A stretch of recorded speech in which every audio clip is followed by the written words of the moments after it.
was the land of Kuvuki. Long, long ago in the land of Kimunyi, there lived two people, chameleon and kangaroo. And chameleon and kangaroo were both servants of God. God loved them so much so that He used them to send messages to other people on earth here.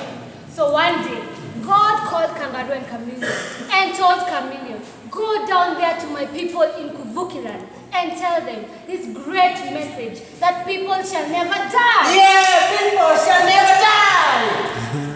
So, chameleon began his journey down to Kuvuki land. But he did not go straight to Kuvuki.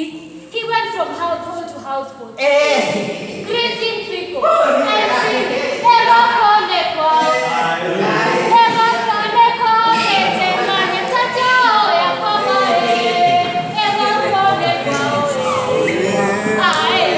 but he forgot one thing, that God had told him, let this message reach my people before sunset. And God became very angry when He saw that chameleon had not delivered the message that He had given him.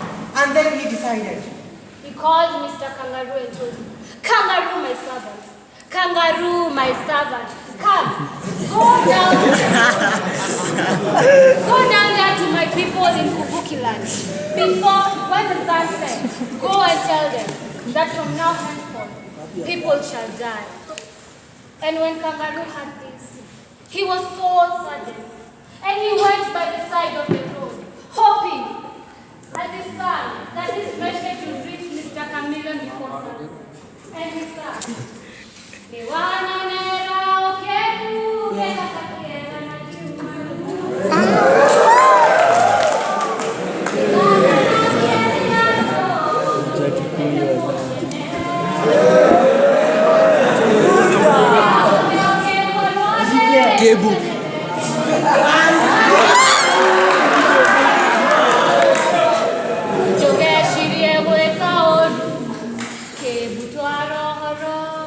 But unfortunately, the message did not reach Mr. Chameleon.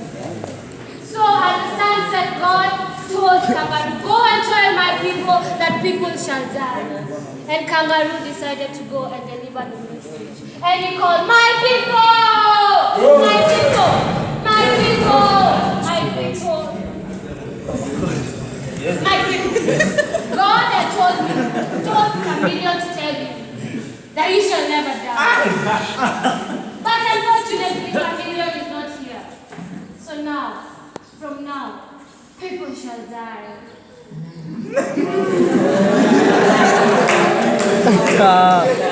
And then people began crying. They were saddened. And then Mr. Chameleon arrived.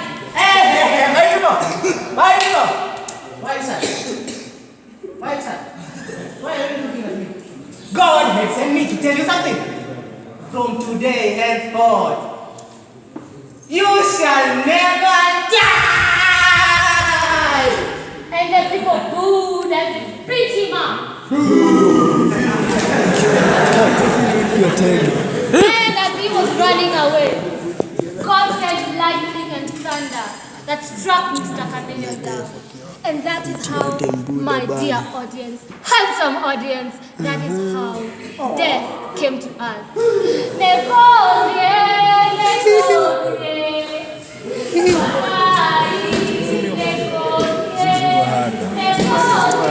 Si unajua tu itaonekana kwa vida. Ini kutu man. Aini kutoa. What type of narrative was that? Yes? Etiological narrative? No, it's not etiological narrative. Yes? Myth? Yes, exactly. That is a myth. But, listen carefully. There is a very thin line between etiological and a myth narrative. And sometimes guys confuse between the two. So what is etiological? Etiological is, for example, a narrative that explains like why the moon follows the sun, or the sun follows the moon. You see? Or why the hyena has those spots. Or why, okay, the examples are endless. An etiological narrative also called explanatory narrative, explains why things happen the way they do happen. But when you come to a myth narrative, it has a religious attachment, a sacred attachment rather. And a myth, it explains the origin of certain phenomena. So the key word here is phenomenon. Phenomenon is something out of the ordinary. For example, life and death. So from that narrative, it explains why people started to die. You understand? So you find a narrative that explains the origin of life or the origin of death, that is a myth. And in traditional society, this narrative, they had a sacred attachment to them. People feared these narratives, or rather this kind of stories, because normally people fear death. So this type of stories, they are very much feared by people. But an etiological narrative, it just explains why things happen the way they do happen. Right? Okay, let's listen to the next narrative. Utavuna ulichopanda, wamchele utavuna ulichopanda, na ukipanda mchele utavuna pilau, na ukipanda mgomba utavuna matoke, na ukipanda mchele utavuna drum. That was the song I sang as I went to pick my results at Kamjinga Mix High School. When I arrived at the school gate, they looked, the watchman gave me, sent me straight to the notice board. My name was not among those with C plus and below. My name was not among those with B plus and below. And they cut my finger more. I had done a taught English. I had done a taught mathematics. I had done a taught. Even in PE, I had done a taught. I had a taught it this way, a taught it that way. I felt so magnanimous. Philanthropic.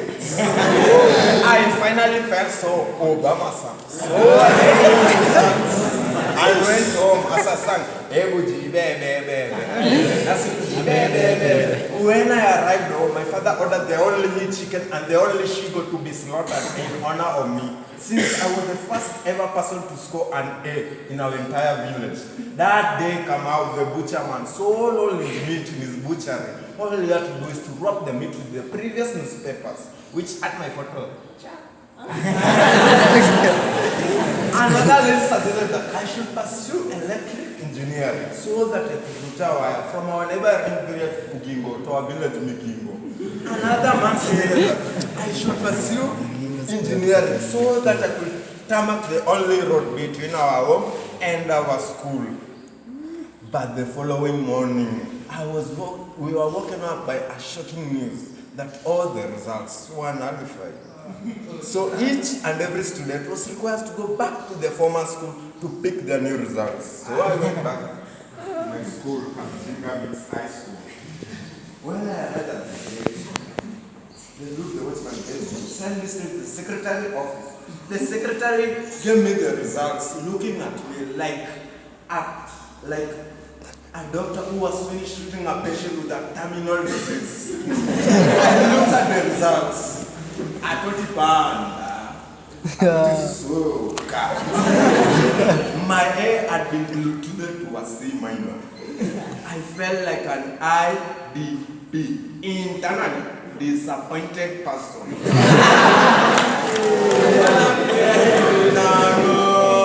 So I picked my results and went home. When I arrived home, even my dog told me, avoided me. So I went straight to bed. I slept and slept and slept. I slept after. I slept Kimunyi. I finally slept for 4. But the following morning, my father said that I should go and pursue all the education until I acquired the PhD. So I decided to join. Formally, Machizi Polytechnic. Formally, the School of Animal and Husbandry. Formally, Technical University of Kenya.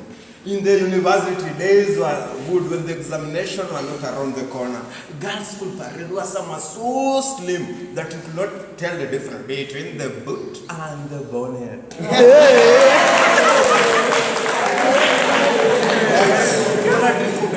During competition, graduation asisang adina dam ukinywa na pombe waisi kama wataka flewa tena. But the day of graduation came. They started calling names. Oh Gutu, oh Nyango, keep Korean, keep going, QTV, Obama, Osama. I finally had my name. Ogonga. When I graduate, I had my name again. Ogonga. That's a PhD. Full stop. I had my name again. Ogonga. When I woke up, I found that it was my grandfather waking me up to go and milk the cow.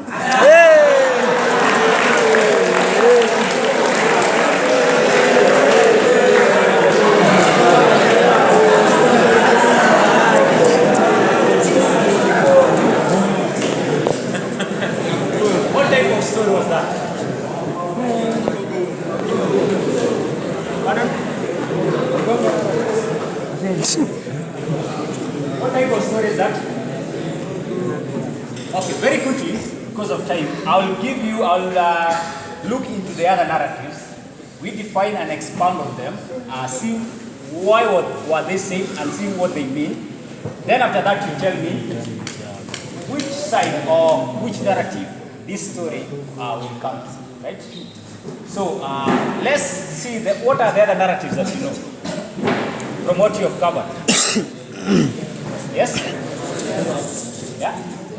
Yeah? Legendary. Monster narratives. Dilemma. Yeah, let's start with the legend. There's a story of a normal human being, but this normal human being is made to appear like they have supernatural powers. So basically, a legendary or a legend narrative is a narrative that talks about a normal human like you and me, but this human is made to appear like they have supernatural powers. This has its own examples. We can give an example of Luana Magiri, Wangu wa Makeri, Fumo Liongo. Any other? Wamugumo. You know Wamugumo? From Mukambani. Any other? No, another. Yeah? Sio Kimau? Yeah. These people we have said, they are normal people, but they are made to appear like they have supernatural powers. They are defined in the stories as being muscular and huge, giant-like creatures who could do extraordinary things. You understand? So these are normal human beings, but they are made to appear like they have supernatural power. So the other type of narrative is the monster narrative.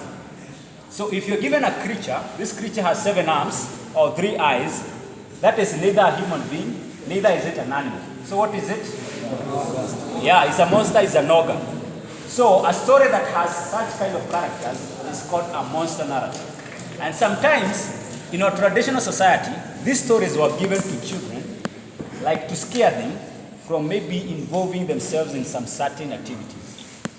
So the elderly, or rather the old, would tell the young children about these stories so that they can fear involving or engaging themselves in certain kind of activities, because they are scared.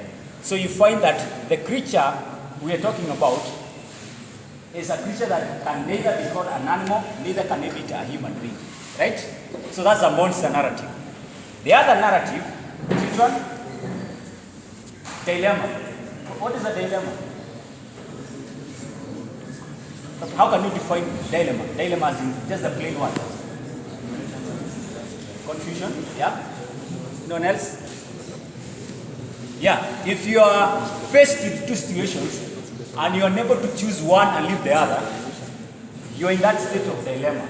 You don't know to choose option A or to choose option B. So you are in a dilemma.